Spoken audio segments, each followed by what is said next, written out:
नमस्कार स्टूडेंट्स, मैं Monika Kataria, assistant professor ABST, doctor Bhimrao Ambedkar government college, Shri Ganganagar. आज हम जो चैप्टर स्टार्ट करने वाले हैं वो है अमेलगमेशन ऑफ कंपनीज़, यानी कि कंपनियों का एकीकरण। ये हमारा कॉरपोरेट अकाउंटिंग जो पेपर है उसके फर्स्ट यूनिट का चैप्टर है। सबसे पहले हम बात करते हैं कि एकीकरण क्या होता है।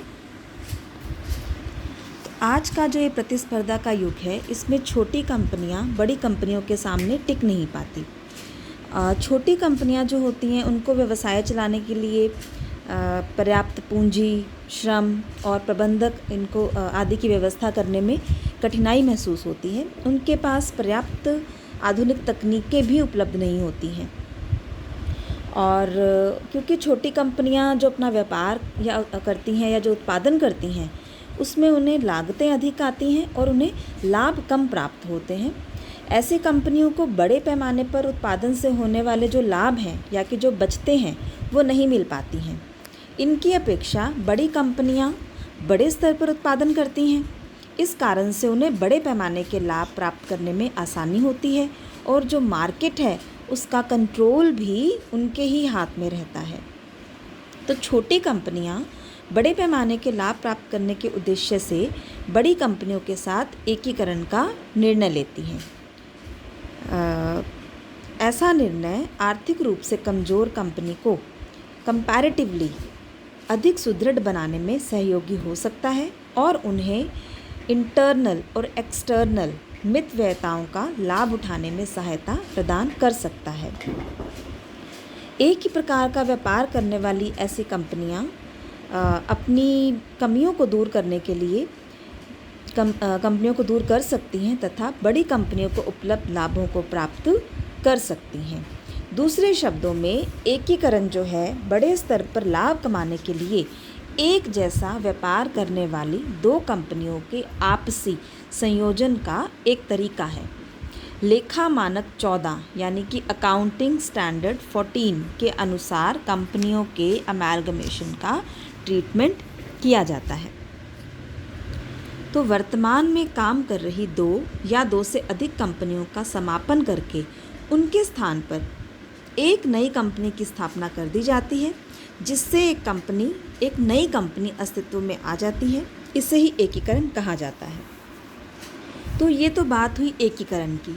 तो यहाँ पर कुछ टर्म्स ऐसी और हैं इससे मिलती जुलती, उन्हें हमें यहाँ पर क्लियर कर लेना उचित होगा। एक टर्म है संविलयन यानी कि अब्जॉर्प्शन। अब्जॉर्प्शन में क्या होता है, इसमें भी दो या दो से ज़्यादा कंपनियों का सम्मिश्रण होता है, लेकिन इसके अंतर्गत सभी कंपनियों का समापन नहीं किया जाता। इसमें एक कंपनी को छोड़कर शेष अन्य कंपनियों का समापन कर दिया जाता है। समाप्त होने वाली सभी कंपनियां उस कंपनी में विलय कर दी जाती हैं जिसका समापन नहीं हुआ है। इसे संविलयन कहते हैं। ठीक है। इसी के जैसा एक और टर्म है एक्सटर्नल रिकंस्ट्रक्शन। हमने इंटरनल रिकंस्ट्रक्शन यानी कि आंतरिक पुनर्निर्माण पढ़ा है, ये चैप्टर हमने किया है इससे पहले। यहाँ मैं बात कर रही हूँ एक्सटर्नल रिकंस्ट्रक्शन की। जब एक विद्यमान कंपनी का समापन होता है और उसके स्थान पर एक नई कंपनी का निर्माण होता है तो उसे एक्सटर्नल रिकंस्ट्रक्शन कहा जाता है। इसके अंतर्गत नई कंपनी का निर्माण पुरानी कंपनी की एसेट्स और लायबिलिटीज़ को लेने हेतु ही किया जाता है। ऐसे में नई कंपनी का नाम आमतौर पे पुरानी कंपनी के नाम से मिलता जुलता ही रखा जाता है ताकि नई कंपनी जो है वो पुरानी कंपनी के नाम का लाभ उठा सके।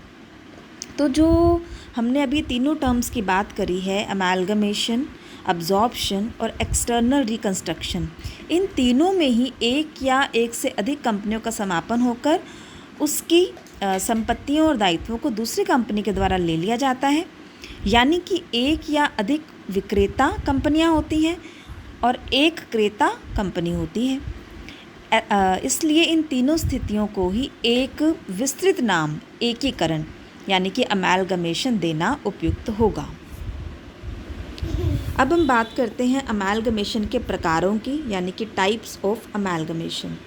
अमेलगमेशन दो प्रकार का होता है, विक्रय की प्रकृति का एकीकरण और विलय की प्रकृति का एकीकरण और दूसरा क्रय की प्रकृति का एकीकरण। विलय की प्रकृति मतलब नेचर ऑफ मर्जर और दूसरा है क्रय की प्रकृति का एकीकरण यानी कि नेचर ऑफ परचेज। तो यहाँ हम एक एक करके दोनों की बात करेंगे। पहले हम बात करेंगे विलय के स्वभाव के एकीकरण की यानी कि amalgamation in the nature of merger. इसमें कुछ एक शर्तें दे रखी हैं आपको। अगर ये सभी शर्तें पूरी हो जाएं तो ऐसा एकीकरण विलय के स्वभाव का एकीकरण कहलाता है।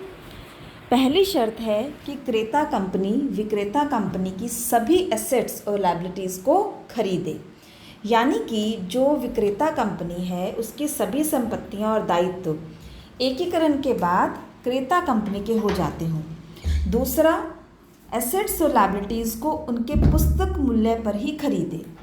तीसरी शर्त है क्रय प्रतिफल का भुगतान फुली पेड अप शेयर्स में हो।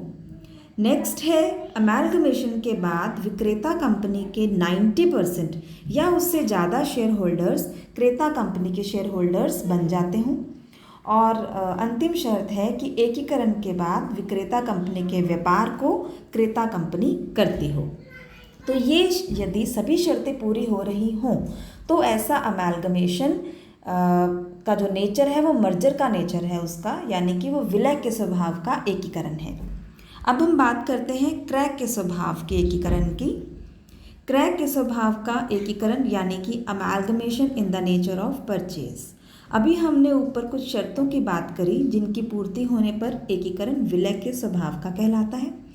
तो कंपनियों का ऐसा एकीकरण जो विलय की प्रकृति के एकीकरण की जो ऊपर शर्तें बताई गई हैं उनमें से किसी एक या अधिक शर्तों को पूरा नहीं करता हो तो उसे हम क्रय की प्रकृति का एकीकरण कहते हैं।